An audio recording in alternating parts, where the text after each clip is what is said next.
আসসালামু আলাইকুম। এটিএন বাংলা সংবাদে সবাইকে স্বাগত জানাচ্ছি। আমি ভাবনা হবে। বিগত সরকারের সময় গুমের ঘটনায় সবচেয়ে বেশি অভিযোগ এসেছে র্যাবের গোয়েন্দা বিভাগের বিরুদ্ধে। গুম সংক্রান্ত কমিশনের দ্বিতীয় রিপোর্টে এই তথ্য উঠে এসেছে বলে জানিয়েছেন প্রধান উপদেষ্টা প্রেস সচিব শফিকুল আলম। সকালে প্রধান উপদেষ্টা ডক্টর মোহাম্মদ ইউনূসের কাছে রিপোর্ট জমা দেন গুম সংক্রান্ত কমিশনের সদস্যরা।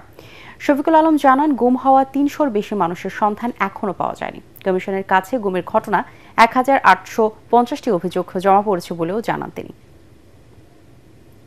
বঙ্গবন্ধু ও জাতীয় ৪ নেতার মুক্তিযোদ্ধার খেতাব বাতিল করা হয়নি, এটা নিয়ে ভুল তথ্য ছড়ানো হয়েছে। মুজিবনগর সরকারে যারা ছিলেন তারা সবাই মুক্তিযোদ্ধা বলে জানালেন মুক্তিযুদ্ধ বিষয়ক উপদেষ্টা। তবে ওই সরকারের কর্মকর্তা কর্মচারী এবং সরাসরি যারা যুদ্ধে অংশগ্রহণ করেনি তারা সহযোগী মুক্তিযোদ্ধা হবেন। মুক্তিযোদ্ধাদের দাবির প্রেক্ষিতেই এই অধ্যাদেশ জারি করা হয়েছে বলে জানান তিনি। রাজনৈতিক দল এবং বিশিষ্টজনদের সাথে আলোচনা না করে অন্তর্বর্তী সরকারের পেশ করা বাজেট একমুখী ও অংশগ্রহণহীন বলে মন্তব্য করেছেন বিএনপি স্থায়ী কমিটির সদস্য আমির খসরু মাহমুদ চৌধুরী। 2025-26 বাজেটের আনুষ্ঠানিক প্রতিক্রিয়া জানাতে সকালে গুলশানে চেয়ারপারসনের কার্যালয়ের সংবাদ সম্মেলনে তিনি এসব বলেন।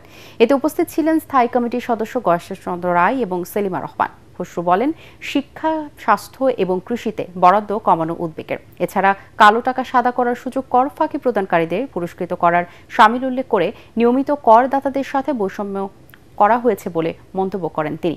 এ সময় বিএনপি সরকার গঠন করলে 180 দিনের পরিকল্পনা তুলে ধরেন আমির খসরু। বলেন, প্রথম 6 মাসে 1 কোটি মানুষের কর্মসংস্থানের ব্যবস্থা করবে বিএনপি সরকার। এছাড়া শিক্ষাক্ষেত্রে সব ধরনের কর মওকুফ করা হবে বলেও জানান তিনি। স্বৈরাচার সরকারের সময়কালের সকল ঋণ তদন্তে জাতিসংঘের কমিশন গঠনের দাবি জানান তিনি।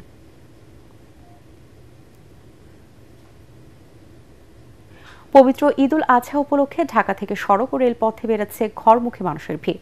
বাড়তি চাপ না থাকায় স্বস্তিতে বাড়ি যেতে পারছেন সবাই। ট্রেন ছাড়ার আগে 25 ভ্যাট স্ট্যান্ডিং টিকিট সহজেই সংগ্রহ করতে পারছেন যাত্রীরা। এদিকে শেষ মুহূর্তে মানুষকে জিম্মি করে বাসের বাড়তি ভাড়া যাতে কোনো পরিবহন আদায় করতে না পারে সেজন্য প্রশাসনের কঠোর ভূমিকা পালনের আহ্বান জানিয়েছেন ভুক্তভোগীরা।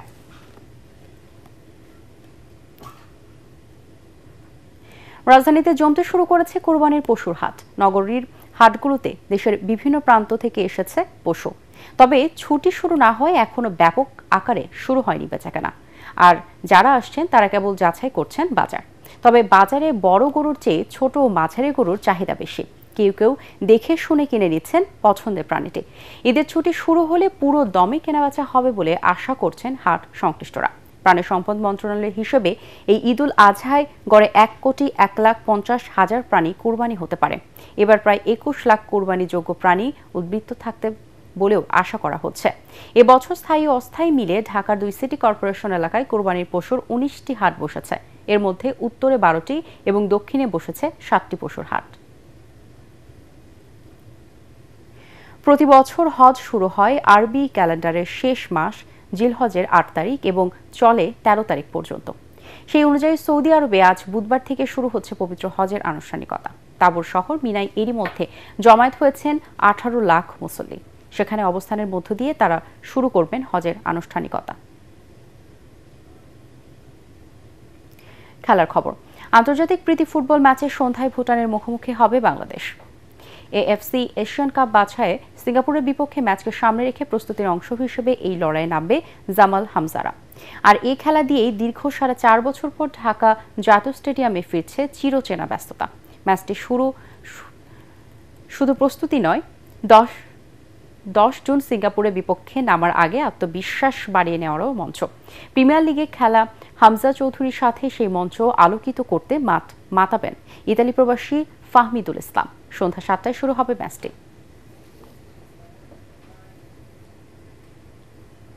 পরবর্তী সংবাদ দেখার আমন্ত্রণ জানিয়ে এখনকার মতো শেষ করছি। এটিএন বাংলার সংবাদ ইউটিউবে দেখতে ব্রাউজ করুন youtube/ATN Bangla News। ধন্যবাদ সবাইকে।